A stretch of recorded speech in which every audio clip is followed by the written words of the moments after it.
The doors are open. It's on sale. What have you been up to? Well, I've been here since about 7 o'clock when it was slightly warmer than it is now, I have to say. And at 7, there was a healthy line of people waiting to head straight in and be some of the first to buy this new Vision Pro, which of course went on sale today for $3,500. Tim Cook, the Apple CEO, as expected, he was here. He opened the store, came out, greeted everyone, said thanks very much, and all the usual things we've come to expect from these first sales days for Apple. And then downstairs, I have to say, there's a decent amount of excitement. People, it takes about 20 minutes to get this thing fitted, so people were doing that and seeing what all the features were, and then emerging shortly after. So it's not quite an iPhone day, Ed. I mean, the line is definitely gone now. You can just head straight in if you'd like.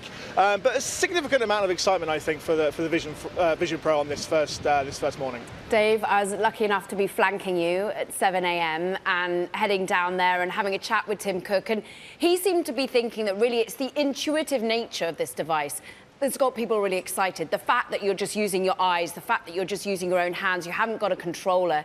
He himself also really liking the productivity use of it. But from your perspective, what do you like about it? You've tried, and I know you're a bit of an addict to the Quest, for example.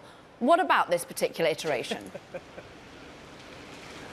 Well, let's see, what I think is interesting here, Caroline, is, what are we going to use these things for? And in Apple's case, they seem to, they're targeting this extremely premium, I guess more immersive, higher quality experience where productivity and entertainment seem to be the focus. Meta's approach has been something a bit cheaper. It's only $500 compared to $3,500. And you can move around with it. You can do the exercises, something I think's really fun on that device.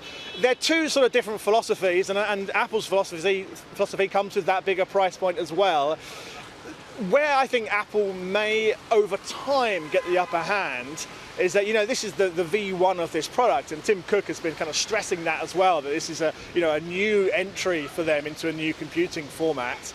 The idea that this is going to get better and cheaper, that's clear in the same way the iPhone improved over time.